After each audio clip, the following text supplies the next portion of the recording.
ಓಂ ಶಾಂತಿ. ಇಂದಿನ ಮುರಳಿಯ ದಿನಾಂಕ 12/3/2025. ಪ್ರಾಪ್ತ ಮುರಳಿ ಓಂ ಶಾಂತಿ ಬಾಪ್ತಾದ ಮಧುಗುಣ. ಮಧುರ ಮಕ್ಕಳೇ, ತಂದೆಯು ಈಗ ನಿಮ್ಮ ಪಾಲನೆಯನ್ನು ಮಾಡುತ್ತಿದ್ದಾರೆ, ಓದಿಸುತ್ತಿದ್ದಾರೆ, ಮನೆಯಲ್ಲೇ ಕುಳಿತಿದ್ದಂತೆ ಸಲಹೆಯನ್ನು ನೀಡುತ್ತಿದ್ದಾರೆ.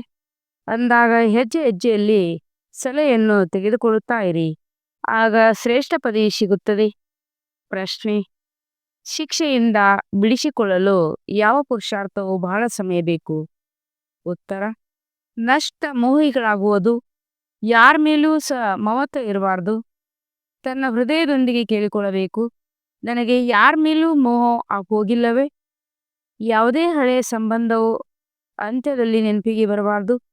ಯೋಗ ಬಲದಿಂದ ಎಲ್ಲಾ ಲೆಕ್ಕಾಚಾರವನ್ನು ಸಮಾಪ್ತಿ ಮಾಡಬೇಕು, ಆಗಲೇ ಶಿಕ್ಷೆ ಇಲ್ಲದೆ ಶ್ರೇಷ್ಠ ಪದವಿಯನ್ನು ಪಡೆಯುತ್ತೀರಿ, ಶ್ರೇಷ್ಠ ಪದವಿಯೂ ಸಿಗುತ್ತದೆ. ಓಂ ಶಾಂತಿ. ಈಗ ನೀವು ಯಾರ ಸಮ್ಮುಖದಲ್ಲಿ ಕೂತಿದ್ದೀರಿ? ಬಾಪ್ತಾದರವರ ಸಮ್ಮುಖದಲ್ಲಿ ತಂದೆ ಎಂದು ಹೇಳಬೇಕಾಗುತ್ತದೆ, ದಾದಾ ಎಂದು ಸಹ ಹೇಳಬೇಕು. ತಂದೆಯೂ ಸಹ ಈ ದಾದಾರವರ ಮೂಲಕ ತಮ್ಮ ಸಮ್ಮುಖದಲ್ಲಿ ಕುಳಿತಿದ್ದಾರೆ. ಹೊರಗಡೆ ನೀವು ಇರುತ್ತೀರಿ, ಅಲ್ಲಿ ತಂದೆಯು ನೆನಪನ್ನು ಮಾಡಬೇಕಾಗುತ್ತದೆ, ಪತ್ರವನ್ನು ಬರೆಯಬೇಕಾಗುತ್ತದೆ. ಇಲ್ಲಿ ನೀವು ಸಮ್ಮುಖದಲ್ಲಿದ್ದೀರಿ, ಯಾರೊಂದಿಗೆ ಮಾತನಾಡುತ್ತೀರಿ? ಬಾಪ್ತಾದರವರ ಜೊತೆ. ಇವರು ಶ್ರೇಷ್ಠಾತಿ ಶ್ರೇಷ್ಠ ಅಥಾರಿಟಿಯಾಗಿದ್ದಾರೆ. ಬ್ರಹ್ಮಾರವರು ಸಾಕಾರಿ, ಶಿವ ತಂದೆ ನಿರಾಕಾರಿಯಾಗಿದ್ದಾರೆ. ಶ್ರೇಷ್ಠಾತಿ ಶ್ರೇಷ್ಠ ಅಥಾರಿಟಿ ಎಂಬುದನ್ನು ನೀವೀಗ ತಿಳಿದಿದ್ದೀರಿ. ತಂದೆಯೊಂದಿಗೆ ಹೇಗೆ ಮಿಲನವಾಗುತ್ತದೆ? ಬೇಹದ್ದಿನ ತಂದೆಯು ಯಾರನ್ನು ಪತಿತ ಪಾವನ ಎಂದು ಹೇಳಿ ಕರೆಯಲಾಗುತ್ತದೆ. ಈಗ ಪ್ರತ್ಯಕ್ಷದಲ್ಲಿ ನೀವು ಅವರ ಸಮ್ಮುಖದಲ್ಲಿ ಕುಳಿತಿದ್ದೀರಿ. ತಂದೆಯು ಮಕ್ಕಳ ಪಾಲನೆಯನ್ನು ಮಾಡುತ್ತಿದ್ದಾರೆ, ಓದಿಸುತ್ತಿದ್ದಾರೆ. ಮನೆಯಲ್ಲಿ ಈ ರೀತಿ ನಡೆದುಕೊಳ್ಳಬೇಕೆಂದು ಮನೆಯಲ್ಲಿ ಕುಳಿತಿದ್ದರೂ ಸಹ ಮಕ್ಕಳಿಗೆ ಸಲಹೆ ಸಿಗುತ್ತಾ ಇರುತ್ತದೆ. ಈಗ ತಂದೆ ಶ್ರೀಮತದಂತೆ ನಡೆದಿದ್ದೇ ಆದರೆ ಶ್ರೇಷ್ಠಾತಿ ಶ್ರೇಷ್ಠರಾಗುತ್ತೀರಿ. ಮಕ್ಕಳಿಗೆ ತಿಳಿದಿದೆ, ನಾವು ಶ್ರೇಷ್ಠಾತಿ ಶ್ರೇಷ್ಠ ತಂದೆಯ ಮತದಿಂದ ಶ್ರೇಷ್ಠಾತಿ ಶ್ರೇಷ್ಠ ಪದವಿಯನ್ನು ಪಡೆಯುತ್ತೇವೆ. ಮನುಷ್ಯ ಸೃಷ್ಟಿಯಲ್ಲಿ ಶ್ರೇಷ್ಠಾತಿ ಶ್ರೇಷ್ಠ ಪದವಿಯು ಈ ಲಕ್ಷ್ಮೀನಾರಾಯಣರಾಗಿದೆ. ಇವರು ಇದ್ದು ಹೋಗಿದ್ದಾರೆ. ಮನುಷ್ಯರು ಹೋಗಿ ಇಂಥ ಶ್ರೇಷ್ಠರಿಗೆ ನಮಸ್ಕಾರವನ್ನು ಮಾಡುತ್ತಾರೆ. ಮುಖ್ಯ ಮಾತು ಪವಿತ್ರತೆಯಾಗಿದೆ. ಮನುಷ್ಯರಂತೂ ಮನುಷ್ಯರೇ, ಆದರೆ ಎಲ್ಲಿ ಆ ವಿಶ್ವದ ಮಾಲೀಕರು? ಎಲ್ಲಿ ಈಗಿನ ಮನುಷ್ಯರು? ಈ ಭಾರತವು ಸಂಪೂರ್ಣ 5,000 ವರ್ಷದ ಮೊದಲು ಸ್ವರ್ಗವಾಗಿತ್ತು. ನಾವೇ ವಿಶ್ವದ ಮಾಲೀಕರಾಗಿದ್ದೆವು ಎಂಬುದು ನಿಮ್ಮ ಬುದ್ಧಿಯಲ್ಲಿದೆ, ಮತ್ತಾರದೇ ಬುದ್ಧಿಯಲ್ಲಿ ಇದು ಇಲ್ಲ. ಇವರಿಗೆ ಬ್ರಹ್ಮ ಮೊದಲು ತಿಳಿದಿತ್ತೇನು? ಬ್ರಹ್ಮರವರಿಗೆ ಮೊದಲು ತಿಳಿದಿತ್ತೇನು? ಸಂಪೂರ್ಣ ಘೋರ ಅಂಧಕಾಲದಿದ್ದರು. ಬ್ರಹ್ಮನಿಂದ ವಿಷ್ಣು, ವಿಷ್ಣುವಿನಿಂದ ಬ್ರಹ್ಮ ಹೇಗಾಗುತ್ತಾರೆ ಎಂಬುದು ಈಗ ತಂದೆಯು ಬಂದು ತಿಳಿಸಿದ್ದಾರೆ. ಇದು ಬಹಳ ಭವ್ಯ ರಮಣೀಕ ಮಾತಾಗಿದೆ, ಮತ್ತೆ ಯಾರು ತಿಳಿದುಕೊಳ್ಳಲು ಸಾಧ್ಯವಿಲ್ಲ. ತಂದೆಯ ವಿನ ಈ ಜ್ಞಾನವನ್ನು ಯಾರು ಓದಿಸಲು ಸಾಧ್ಯವಿಲ್ಲ. ನಿರಾಕಾರ ತಂದೆಯು ಬಂದು ಓದಿಸುತ್ತಾರೆ. ಕೃಷ್ಣ ಭಗವಾನ್ ವಾಚಲ್ಲ, ನಾನು ನಿಮಗೆ ಓದಿಸಿ ಸುಖಿಗಳನ್ನಾಗಿ ಮಾಡುತ್ತೇನೆ ಎಂದು ತಂದೆಯು ಹೇಳುತ್ತಾರೆ. ನಂತರ ನಾನು ನನ್ನ ನಿರ್ವಾಣಧಾಮದಲ್ಲಿ ಹೋಗಿಬಿಡುತ್ತೇನೆ. ಈಗ ನೀವು ಮಕ್ಕಳು ಸದ್ವಪ್ರಧಾನರಾಗುತ್ತಿದ್ದೀರಿ. ಇದರಲ್ಲಿ ಯಾವುದೇ ಖರ್ಚಿಲ್ಲ. ಕೇವಲ ತನ್ನನ್ನು ಆತ್ಮನೆಂದು ತಿಳಿದು ತಂದೆಯನ್ನು ನೆನಪು ಮಾಡಬೇಕು. ಯಾವುದೇ ಖರ್ಚಿಲ್ಲದೆ 21 ಜನ್ಮಕ್ಕಾಗಿ ನೀವು ವಿಶ್ವದ ಮಾಲೀಕರಾಗುತ್ತೀರಿ. ತನ್ನ ಭವಿಷ್ಯವನ್ನು ರೂಪಿಸಿಕೊಳ್ಳಲು ಬಿಡುಗಾಸನ್ನು ಕಳುಹಿಸುತ್ತಾರೆ. ಕಲ್ಪದ ಮೊದಲು ಯಾರೆಷ್ಟು ಖಜಾನೆಯಲ್ಲಿ ಹಾಕಿದ್ದಾರೆ ಅಷ್ಟೇ ಈಗಲೂ ಹಾಕುತ್ತಾರೆ. ಹೆಚ್ಚು ಇಲ್ಲ, ಕಡಿಮೆ ಹಾಕಲು ಸಾಧ್ಯವಿಲ್ಲ. ಇದು ಬುದ್ಧಿಯಲ್ಲಿ ಜ್ಞಾನವಿದೆ. ಆದ್ದರಿಂದ ಚಿಂತೆಯ ಯಾವುದೇ ಮಾತು ಇರುವುದಿಲ್ಲ. ಯಾವುದೇ ಚಿಂತೆ ಇಲ್ಲದೆ ನಾವು ನಮ್ಮ ಗುಪ್ತ ರಾಜಧಾನಿಯನ್ನು ಸ್ಥಾಪನೆ ಮಾಡುತ್ತಿದ್ದೇವೆಂದು ಬುದ್ಧಿಯಲ್ಲಿ ಸ್ಮರಣೆ ಮಾಡಬೇಕು. ನೀವು ಮಕ್ಕಳು ಬಹಳ ಖುಷಿಯಲ್ಲಿರಬೇಕು ಮತ್ತು ನಷ್ಟ ಮೋಹಿಗಳು ಸಹ ಆಗಬೇಕು. ಇಲ್ಲಿ ನಷ್ಟ ಮೋಹಿ ಆಗುವುದರಿಂದ ನಂತರ ನೀವು ಅಲ್ಲಿ ಮೋಹಜಿತ್ ರಾಜ್ಯ ರಾಣಿಯರಾಗುತ್ತೀರಿ. ನಿಮಗೆ ತಿಳಿದಿದೆ, ಹಳೆಯ ಪ್ರಪಂಚವು ಈಗ ಸಮಾಪ್ತಿಯಾಗಲಿದೆ, ಹಿಂತಿರುಗಿ ಹೋಗಬೇಕಾಗಿದೆ. ಅಂದ ಮೇಲೆ ಇದರಲ್ಲಿ ಮಮತ್ವವನ್ನು ಏಕೆ ಇಡಬೇಕು? ಯಾರಾದರೂ ರೋಗಗ್ರಸ್ತರಾದರೆ ಈ ಕೇಸ್ ಬರುವುದಿಲ್ಲವೆಂದು ವೈದ್ಯರು ಹೇಳಿಬಿಡುತ್ತಾರೆ. ಯಾರಾದರೂ ರೋಗದೊಳಗೆ ಹೆಚ್ಚಿನ ರೋಗವಾದರೆ ಈ ಕೇಸ್ ಭರವಸೆ ಇಲ್ಲವೆಂದು ವೈದ್ಯರು ಹೇಳಿಬಿಡುತ್ತಾರೆ. ಅವರೊಂದಿಗೆ ಮಮ್ಮತ್ವವನ್ನು ಹೊರಟು ಹೋಗುತ್ತದೆ. ಆತ್ಮ ಒಂದು ಶರೀರವನ್ನು ಬಿಟ್ಟು ಮತ್ತೊಂದು ಶರೀರವನ್ನು ಆತ್ಮವು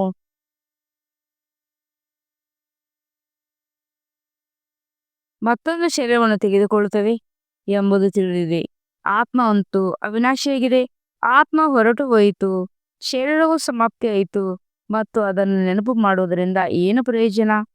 ಈಗ ತಂದೆ ಹೇಳುತ್ತಾರೆ, ನೀವು ನಷ್ಟ ಮೋಹಿಗಳಾಗಿ ತನ್ನ ಹೃದಯದೊಂದಿಗೆ ಕೇಳಿಕೊಳ್ಳಬೇಕು, ನನಗೆ ಯಾರೊಂದಿಗೂ ಮೋಹವಿಲ್ಲವೇ? ಇಲ್ಲವೆಂದರೆ ಕೊನೆಯಲ್ಲಿ ಅವಶ್ಯವಾಗಿ ಅವರ ನೆನಪು ಬರುತ್ತದೆ. ನಷ್ಟಮೋಹಿಯಾಗಿದ್ದೇ ಆದರೆ ಈ ಪದವಿಯನ್ನು ಪಡೆಯುತ್ತೀರಿ. ಸ್ವರ್ಗದಲ್ಲಂತೂ ಎಲ್ಲರೂ ಬರುತ್ತಾರೆ. ಇದೇನು ದೊಡ್ಡ ಮಾತಲ್ಲ. ಶಿಕ್ಷೆಯನ್ನು ಭೋಗಿಸದೆ ಶ್ರೇಷ್ಠ ಪದವಿಯನ್ನು ಪಡೆಯುವುದು ದೊಡ್ಡ ಮಾತಾಗಿದೆ. ಯೋಗ ಬಲದಿಂದ ಲೆಕ್ಕಾಚಾರವನ್ನು ಸಮಾಪ್ತಿ ಮಾಡಿದರೆ ಶಿಕ್ಷೆಯನ್ನು ಭೋಗಿಸುವುದಿಲ್ಲ. ಹಳೆಯ ಸಂಬಂಧಿಗಳು ಸಹ ನೆನಪಿಗೆ ಬರಬಾರ್ದು. ಈಗ ನಮ್ಮದು ಬ್ರಾಹ್ಮಣರೊಂದಿಗೆ ಸಂಬಂಧವಿದೆ, ನಂತರ ದೇವತೆಗಳೊಂದಿಗೆ ಸಂಬಂಧವಿರುತ್ತದೆ. ಈಗಿನ ಸಂಬಂಧವು ಎಲ್ಲದಕ್ಕಿಂತ ಶ್ರೇಷ್ಠ ಸಂಬಂಧವಾಗಿದೆ.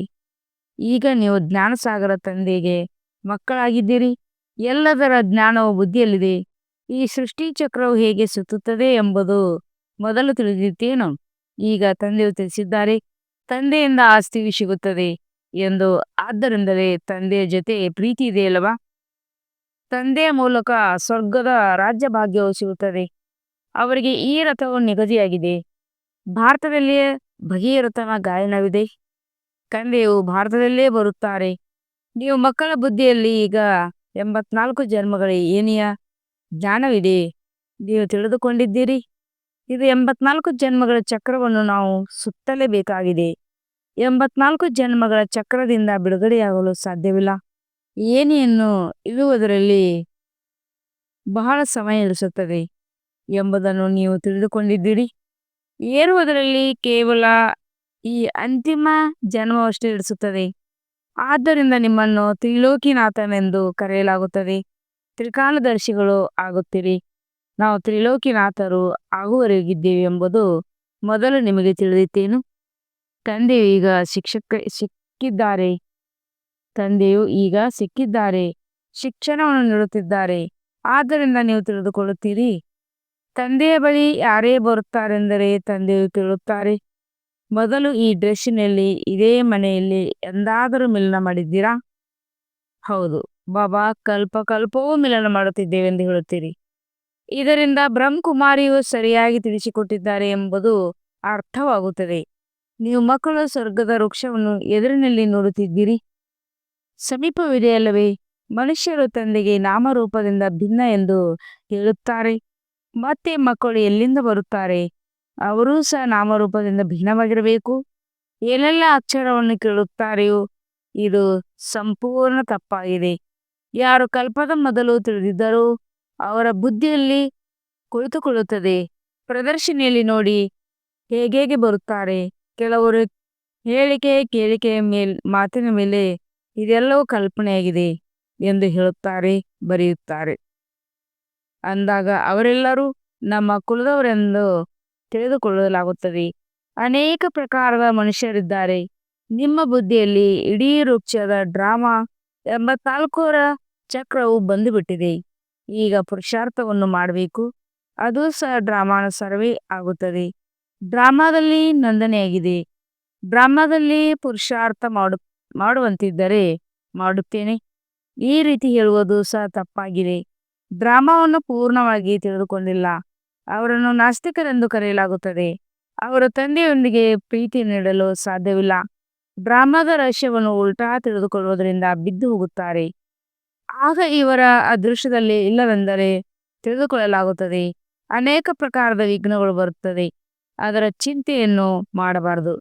ಯಾವುದೇ ಒಳ್ಳೆಯ ಮಾತಿದೆ ಅದನ್ನು ನಿಮಗೆ ತಿಳಿಸಲಾಗುತ್ತದೆ. ಅದನ್ನು ಕೇಳಿ ಎಂದು ತಂದೆ ಹೇಳುತ್ತಾರೆ.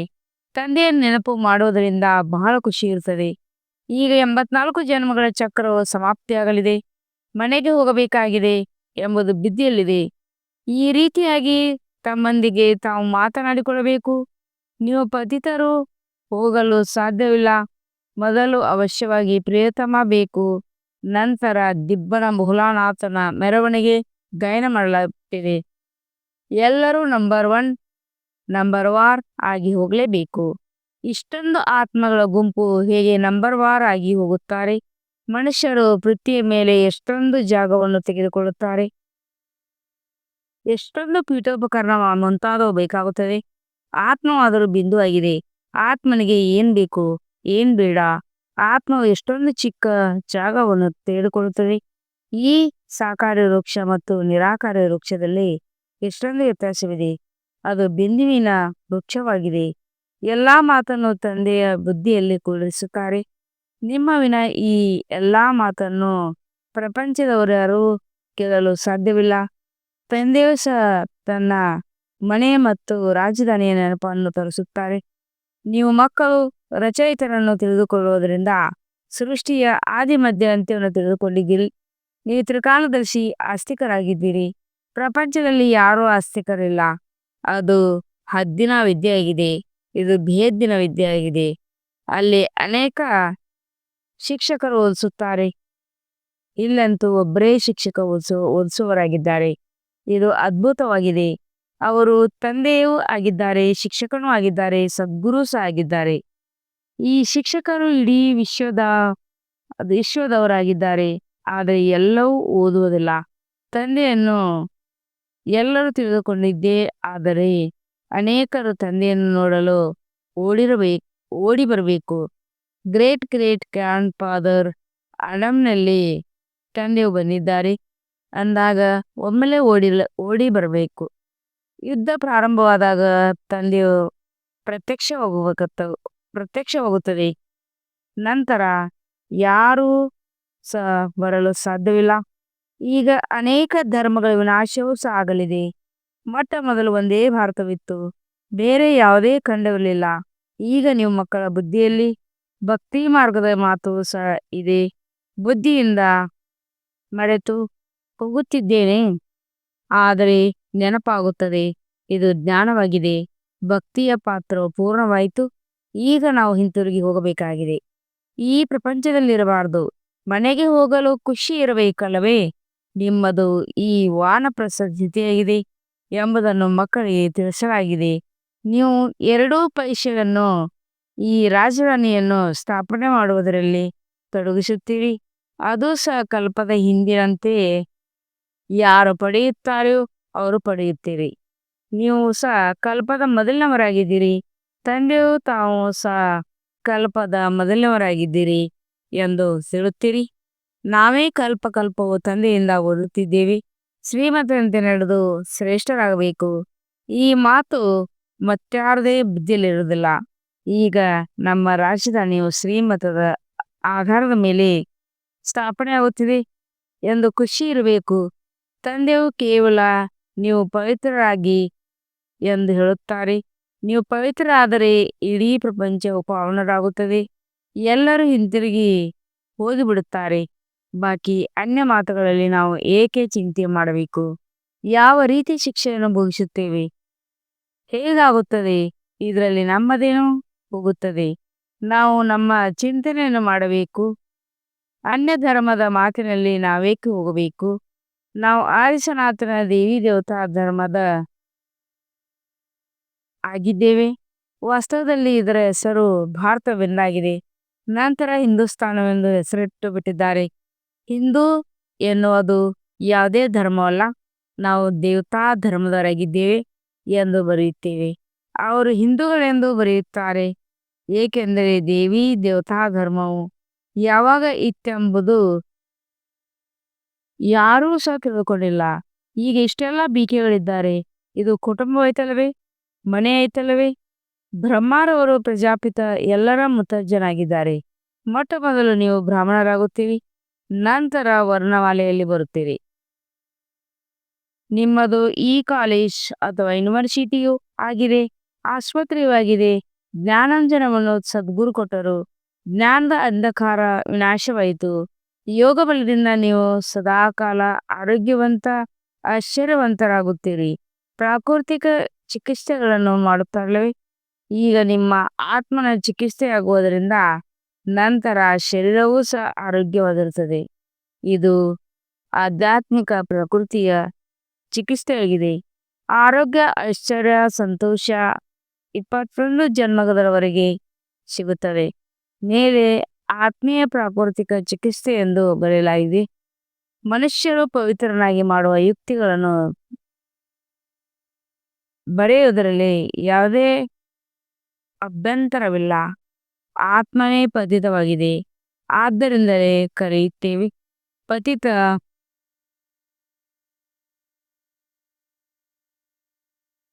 ಆತ್ಮವು ಮೊದಲು ಸತೋಪ್ರಧಾನ ಪವಿತ್ರವಾಗಿತ್ತು, ನಂತರ ಅಪವಿತ್ರ. ಈಗ ಪುನಃ ಹೇಗೆ ಪವಿತ್ರವಾಗುವುದು?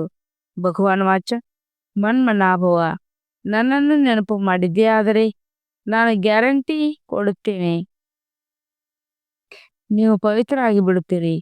ತಂದೆಯು ಎಷ್ಟೊಂದು ಯುಕ್ತಿಗಳನ್ನು ತಿಳಿಸಿಕೊಡುತ್ತಾರೆ, ಆದರೆ ಆದರೂ ಸ ಈ ರೀತಿ ಬೋರ್ಡನ್ನು ಹಾಕಿಲ್ಲ. ಮುಖ್ಯ ಚಿತ್ರವನ್ನು ಇಟ್ಟಿದ್ದೀರಿ. ಒಳಗಡೆ ಯಾರೇ ಬರುತ್ತಾರೆಂದರೆ ಅವರಿಗೆ ಹೇಳಿ, ನೀವು ಆತ್ಮರು ಪರಮಧಾಮದಲ್ಲಿರುವವರಾಗಿದ್ದೀರಿ. ಇಲ್ಲಿ ಈ ಕರ್ಮೇಂದ್ರಿಯಗಳು ಪಾತ್ರವನ್ನು ಅಭಿನಯಿಸಲು ಸಿಕ್ಕಿವೆ. ಈ ಶರೀರವು ಅವಿನಾಶಿಯಾಗುತ್ತದೆ ಅಲ್ಲವೇ? ತಂದೆಯನ್ನು ನೆನಪು ಮಾಡಿದ್ದೇ ಆದರೆ ವಿಕರ್ಮ ವಿನಾಶವಾಗುತ್ತದೆ. ಈಗ ನಿಮ್ಮ ಆತ್ಮವು ಪವಿತ್ರವಾಗಿದೆ, ನಂತರ ಪವಿತ್ರನಾಗಿದ್ದೇ ಆದರೆ ಮನೆಗೆ ಹೊರಟು ಹೋಗಿಬಿಡುತ್ತೇವೆ. ತಿಳಿಸಿಕೊಡುವುದು ಬಹಳ ಸಹಜವಾಗಿದೆ. ಯಾರು ಕಲ್ಪದ ಹಿಂದೆ ಇದ್ದಾರೆ ಅವರೇ ಬಂದು ಹೂವಾಗುತ್ತಾರೆ. ಇದನ್ನು ಒಳ್ಳೆಯ ಮಾತನ್ನೇ ತಿಳಿಸುತ್ತೀರಿ. ಆ ಗುರುಜನರು ಮಂತ್ರವನ್ನು ಕೊಡುತ್ತಾರೆ. ಮನ್ಮನಾಭದ ಮಂತ್ರವನ್ನು ಕೊಟ್ಟು ರಚಯಿತ ಮತ್ತು ರಚನೆಯ ರಹಸ್ಯವನ್ನು ತಿಳಿಸುತ್ತಾರೆ. ಗೃಹಸ್ಥ ವಾರದಲ್ಲಿ ಇರಬೇಕಾಗುತ್ತದೆ. ತಂದೆಯ ನೆನಪು ಮಾಡಿ, ಅನ್ಯರಿಗೂ ಸಹ ಪರಿಚಯವನ್ನು ಕೊಡಿ. ಲೈಟ್ ಹೌಸ್ ಆಗಿ ತಾವು ಮಕ್ಕಳಿಗೆ ದೇಹಿ ಅಭಿಮಾನಿಗಳಾಗಿ ಬಹಳ ಗುಪ್ತ ಪರಿಶ್ರಮ ಪಡಬೇಕು. ಹೇಗೆ ತಂದೆಯು ತಿಳಿದುಕೊಂಡಿದ್ದಾರೆ, ನಾನು ಆತ್ಮನಿಗೆ ತೋರಿಸುತ್ತೇನೆ. ಇದನ್ನೇ ಹಾಗೆ ನೀವು ಮಕ್ಕಳು ಪುನಃ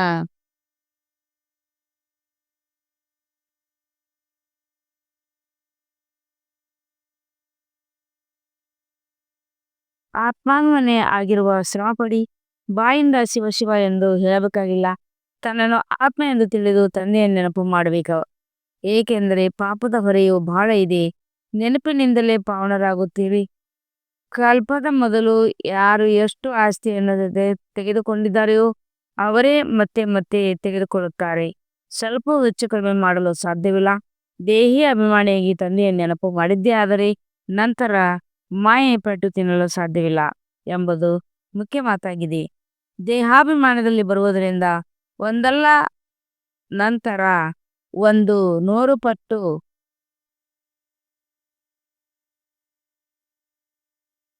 ಪಾಪವಾಗಿ ಬಿಡುತ್ತದೆ. ಏಣಿಯನ್ನು ಇಳುವುದರಲ್ಲಿ 84 ಜನ್ಮಗಳು ನಡೆಸಿದೆ. ನಂತರ ಏರುವ ಕಲೆ ಒಂದೇ ಜನ್ಮವಾಯಿತಲ್ಲವೇ? ತಂದೆಯು ಬರುತ್ತಾರೆಂದರೆ ಲಿಫ್ಟಿಂದು ಸಂಶೋಧನೆ ನಡೆಯುವುದು. ಮೊದಲಂತೂ ಸೊಂಟಕ್ಕೆ ಕೈ ಹಾಕಿ ಮೆಟ್ಟಲು ಹತ್ತುತ್ತಿದ್ದರು. ಈಗ ಸಹಜವಾಗಿ ಲಿಫ್ಟ್ ಬಂದಿದೆ. ಇದು ಸಹಜ ಲಿಫ್ಟ್ ಆಗಿದೆ. 1 ಸೆಕೆಂಡ್ನಲ್ಲಿ ಜೀವನ್ಮುಕ್ತಿಗೆ ಹೋಗುತ್ತಾರೆ. ಜೀವನ ಬಂಧನವನ್ನು ಬರುವುದರಲ್ಲಿ 5,000 ವರ್ಷಗಳು ಕಳಿಸುತ್ತದೆ. ಜೀವನ್ಮುಕ್ತಿಯಲ್ಲಿ ಒಂದೇ ಜನ್ಮ ಇಳಿಸುತ್ತದೆ. ಸಹಜವಾಗಿದೆ. ನಿಮ್ಮಲ್ಲಿಯೂ ಸಹ ಹಿಂದೆ ಬರುತ್ತಿರುತ್ತಾರೆ.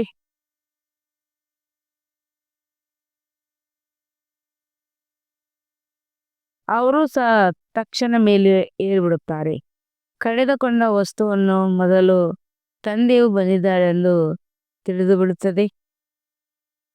ಅದರಂತೆ ಅವಶ್ಯವಾಗಿ ಮತದಂತೆ ನಡೆಯಬೇಕು. ಧಾರಣೆಗಾಗಿ ಮುಖ್ಯ ಸಾರ: ಯಾವುದೇ ಚಿಂತೆಯಿಲ್ಲದೆ ತಮ್ಮ ಗುಪ್ತ ರಾಜಧಾನಿಯನ್ನು ಶ್ರೀಮತದಂತೆ ಸ್ಥಾಪನೆ ಮಾಡಬೇಕು. ನಿರ್ವಿಘ್ನಗಳು ಲೆಕ್ಕಿಸಬಾರದು. ಕಟ್ಟದ ಮೊದಲು ಯಾರು ಸಹಾಯವನ್ನು ಮಾಡಿದ್ದಾರೆ, ಅವರು ಈಗಲೂ ಸಹ ಅವಶ್ಯವಾಗಿ ಮಾಡುತ್ತಾರೆ ಎಂಬುದು ಬುದ್ಧಿಯಲ್ಲಿರಲಿ. ಯಾವುದೇ ಚಿಂತೆ ಇರಲಿ. 2ನೇ ಪಾಯಿಂಟ್, ನಮ್ಮದು ವಾನಪ್ರಸ್ಥ ಸ್ಥಿತಿಯಾಗಿದೆ, ನಾವು ಹಿಂತಿರುಗಿ ಮನೆಗೆ ಹೋಗಬೇಕಾಗುತ್ತದೆ ಎಂದು ಸದಾ ಖುಷಿಯಲ್ಲಿರಲಿ. ಆತ್ಮಾಭಿಮಾನಿಯಾಗುವ ಬಹಳ ಗುಪ್ತ ಪರಿಶ್ರಮವನ್ನು ಪಡಿಬೇಕು. ಯಾವುದೇ ಕರ್ಮ ಮಾಡಬಾರದು. ವರದಾನ, ಯಾವುದೇ ವಿಕರಾಳ ಸಮಸ್ಯೆಯನ್ನು ಸಹ ಶೀತಲವನ್ನಾಗಿ ಮಾಡುವಂತ ಸಂಪೂರ್ಣ ನಿಶ್ಚಯ ಬುದ್ಧಿ ಇರುವ. ಹೇಗೆ ತಂದೆಯ ಮೇಲೆ ನಿಶ್ಚಯವಿದೆ, ಅದೇ ರೀತಿ ಸ್ವಯಂನ ಮೇಲೆ ಹಾಗೂ ಡ್ರಾಮಾದ ಮೇಲೆಯೂ ಸಹ ಸಂಪೂರ್ಣ ನಿಶ್ಚಯವಿರಲಿ. ಸ್ವಯಂ ಮೇಲೆ ಒಂದು ವೇಳೆ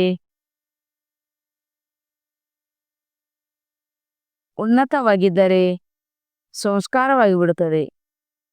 ವ್ಯರ್ಥವನ್ನು ರೂಪಿ ನಿಮ್ಮದೊಳಗೆ ಜೊತೆ ಜೊತೆ ಕ್ಷೀಣಿಡುವಿರಿ.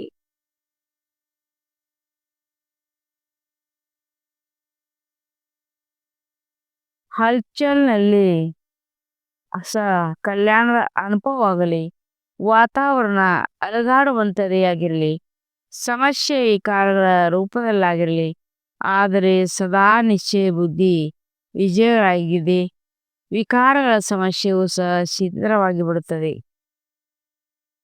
ಸ್ಲೋಗನ, ಯಾರಿಗೆ ತಂದೆಯ ಮತ್ತು ಸೇವೆಯ ಮೇಲೆ ಪ್ರೀತಿ ಇದೆ, ಅವರಿಗೆ ಪರಿವಾರದ ಪ್ರೀತಿ ಸತತವಾಗಿ ಸಿಗುತ್ತದೆ. ಅಗತ್ಯ ಸೂಚನೆ, ಸತ್ಯ ಮತ್ತು ಸಭ್ಯತೆಯ ರೂಪಿ ಕಲ್ಚರ್ ಸಂಸ್ಕೃತಿಯನ್ನು ತಮ್ಮದಾಗಿಸಿಕೊಳ್ಳಿರಿ. ಹೇಗೆ ಪರಮಾತ್ಮ ಒಬ್ಬರಾಗಿದ್ದಾರೆ, ಇದು ಭಿನ್ನ ಭಿನ್ನ ಧರ್ಮದವರ ಮಾನ್ಯತೆಯೂ ಸಹ ಆಗಿದೆ. ಇದೇ ರೀತಿ ಸತ್ಯ ಜ್ಞಾನ ಒಬ್ಬ ತಂದೆಯೇ ಆಗಿದೆ ಅಥವಾ ಒಂದೇ ದಾರಿಯಾಗಿದೆ. ಈ ಶಬ್ದವನ್ನು ಯಾವಾಗ ಮುಳುಗುವುದು, ಆಗ ಆತ್ಮಗಳಿಗೆ ಅನೇಕ ಕಡೆ ಅಲೆದಾಡುವುದು ಸಮಾಪ್ತಿಯಾಗುತ್ತದೆ. ಈಗ ಇದನ್ನು ತಿಳಿಯುತ್ತಾರೆ, ಇದು ಸಹ ಒಂದು ಮಾರ್ಗವಾಗಿದೆ. ಈ ಸತತೆಯ ಪರಿಚಯದ ಹಾಗೂ ಸತ್ಯ ಜ್ಞಾನದ ಅಲೆಯನ್ನು ಹರಡಿಸಿ, ಈಗ ಪ್ರತ್ಯಕ್ಷತೆಯ ಬಾವುಟದ ಕೆಳಗಡೆ ಸರ್ವರ ಆತ್ಮರ ಆಸರೆಯನ್ನು ತೆಗೆದುಕೊಳ್ಳುವರು. ಓಂ ಶಾಂತಿ.